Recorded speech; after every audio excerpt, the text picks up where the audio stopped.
Saludos cordiales. Hoy voy a presentar el tema de derechos del imputado y derechos del debido proceso penal. En todo proceso penal, el imputado no debe ser visto como una sola persona acusada, sino como un sujeto de derechos fundamentales.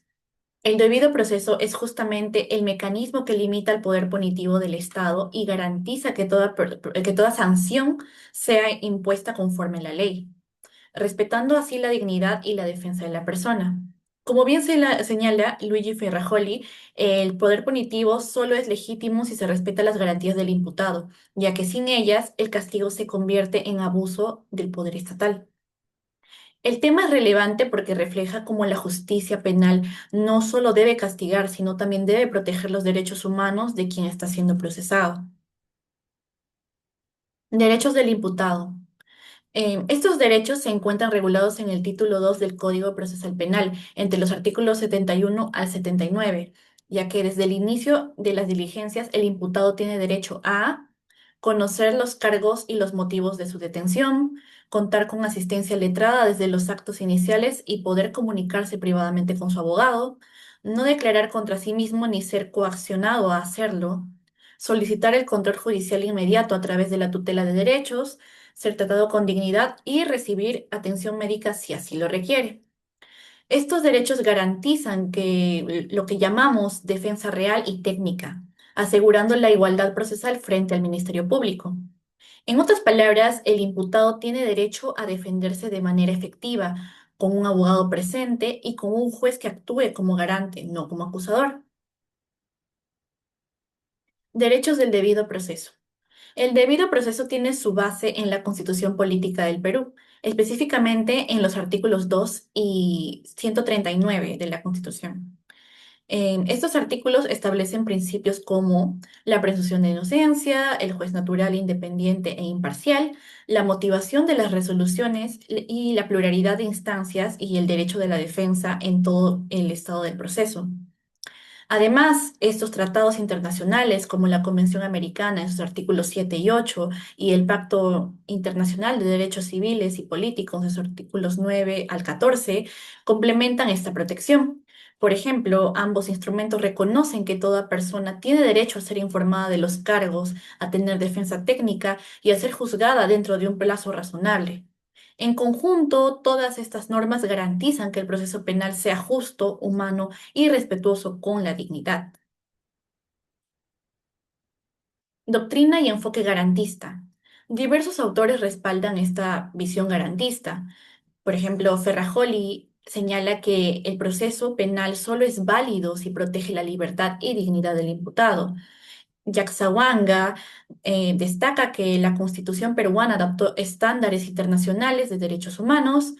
Tarrazos explica que el debido proceso tiene una parte formal, el respeto a las reglas, y otra sustantiva que busca la justicia material. Núñez Díaz y Rojas Luján indican que la tutela de derechos es el instrumento para corregir vulneraciones durante la investigación. Agüedo Ramírez lo define como un derecho fundamental complejo que asegura la igualdad entre las partes y legalidad del juez.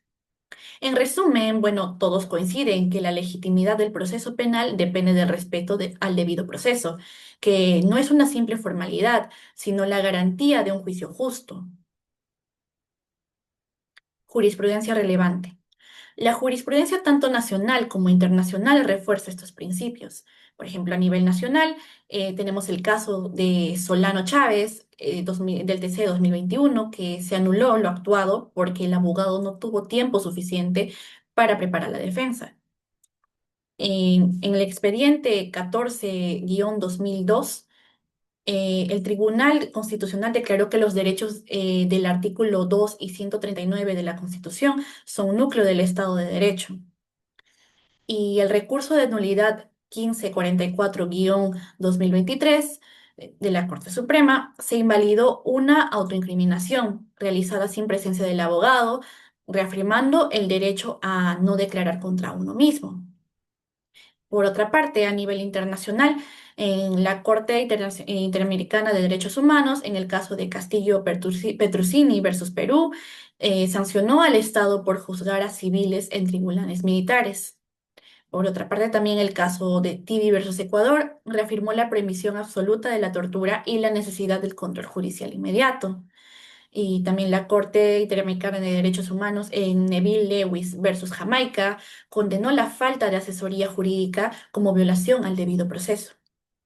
Estas sentencias evidencian que sin defensa técnica del juez imparcial y el respeto a la dignidad humana, el proceso en sí pierde validez jurídica.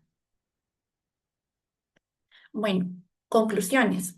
Para cerrar mi exposición, el debido proceso es el pilar del sistema penal garantista, porque éste protege la libertad y la dignidad frente al poder del Estado. Los derechos del imputado son las expresiones concretas de este principio. La tutela de derechos es un mecanismo clave para corregir vulneraciones y asegurar un proceso justo. La jurisprudencia a nivel nacional e internacional exige al Perú respetar la defensa técnica, el juez imparcial y el trato digno. En síntesis, bueno, el proceso penal debe ser un instrumento de justicia, no de opresión, como así lo afirman Núñez Díaz y Rojas Luján. Bueno, muchas gracias. Eso sería todo por mi parte.